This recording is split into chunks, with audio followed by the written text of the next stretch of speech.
Je parie que vous vous demandez ce que je fais avec ce couteau. Vous vous dites que c'est un accessoire d'Halloween ou quelque chose comme ça, mais en fait pas du tout. Je garde ce couteau pour me souvenir de quelque chose de terrible qui s'est passé en octobre 2015 et que je m'en vais vous raconter maintenant. C'était un jeudi aux alentours de 4 heures du matin. Je rentrais de soirée avec mon pote William et on avait décidé de rentrer chez nous à pied vu qu'on habitait pas trop loin. On vivait en zone rurale, le genre de coin où chaque maison est espacée de plusieurs kilomètres et où il y a plus de vaches que d'habitants.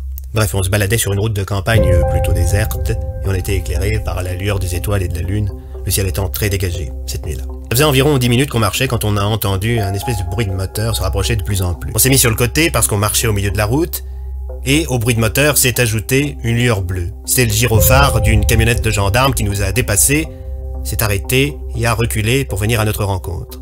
La vitre s'est baissée, révélant un gendarme plutôt âgé qui nous a demandé ce qu'on faisait sur cette route à cette heure-ci. On lui a expliqué qu'on rentrait chez nous. Il nous a proposé de nous raccompagner avec sa camionnette. On lui a dit que nous, ça nous intéressait pas et qu'on préférait marcher. Il nous a répondu, vous êtes sûr? Il va bientôt pleuvoir. À la seconde où il a dit ça, le ciel est brutalement devenu plus sombre. On ne voyait plus les étoiles, tout était noir et gris.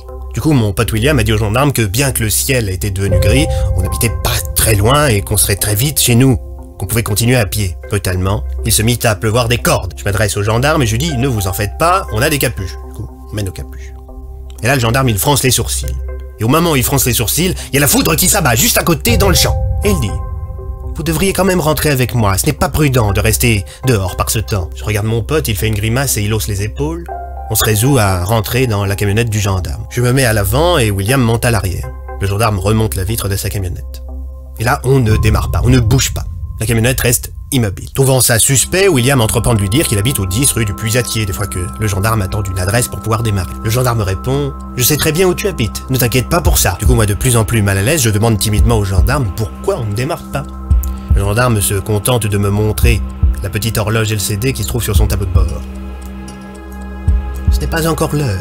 Je me retourne vers William et je vois à son visage qu'il trouve ça tout aussi inquiétant que moi. Il me fait des signes de la tête, sous-entendant qu'on devrait peut-être sortir de la voiture. Les portières se verrouillent. Impossible de quitter le véhicule. Le gendarme regarde dans le rétroviseur le sourire aux lèvres. Et il dit « Alors William, tu n'as pas dit à ton ami ce qui allait se passer ce soir à 4h23 du matin ?» William se met à pleurer. Je ne comprends rien à ce qui se passe. Je crois rêver alors je me pince. Rien n'y fait. Tout cela est bien réel. Je commence à paniquer mais le gendarme me rassure. « Oh, toi tu ne crains rien. S'il te plaît, passe-moi le couteau qui est dans la boîte à gants. » Je lui demande pourquoi, et il me répond le plus calmement du monde, comme si c'était évident. Eh bien, pour tuer ton ami William. Mes yeux s'écarquillent et mon cœur s'emballe. Le gendarme lève la main, et des flammes en jaillissent, et de ces flammes jaillissent une sorte de parchemin. C'est un contrat que ton ami William a passé avec moi. Tu te souviens, il y a 1 an, jour pour jour, aux alentours de 4h23 du matin, ton ami a eu un accident de scooter. Il s'est retrouvé entre la vie et la mort. Et entre la vie et la mort, il y avait moi.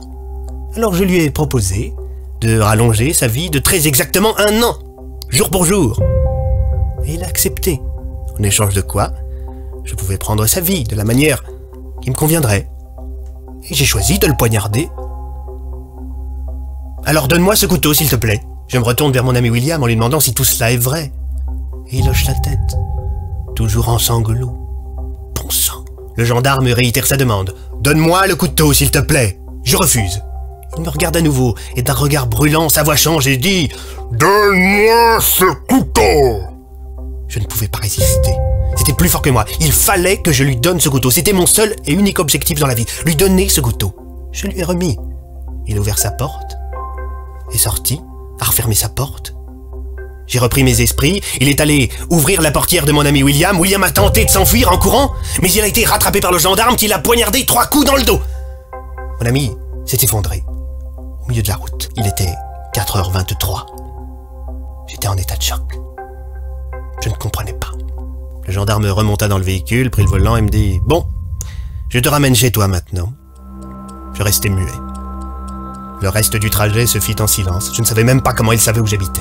Il me déposa devant chez moi, et juste avant de me laisser, il me dit « Je te laisse 2 options. Soit je t'efface la mémoire et tu apprendras comme tout le monde que ton ami William a été sauvagement assassiné au milieu de la route hier soir. Soit je te laisse la mémoire, mais pour ça il faut que tu prennes le couteau. Mais quoi qu'il arrive, quand tu tenteras de raconter cette histoire, personne ne te croira. » J'ai choisi la 2e option. Voilà, c'est la fin de cette vidéo spéciale Halloween. J'espère qu'elle vous a plu. Moi, en tout cas, j'ai pris un grand plaisir à l'écrire. Si c'est le cas, n'hésitez pas à lâcher un petit pouce bleu et à me le dire dans les commentaires. N'hésitez pas à vous abonner si ce n'est déjà fait. Le nom des tipeurs qui financent mon travail s'affiche à l'écran. N'hésitez pas à rejoindre leur rang si vous en avez l'envie et les moyens. Moi, je vous fais un gros bisou, et je vous dis à bientôt pour une prochaine vidéo. Ciao!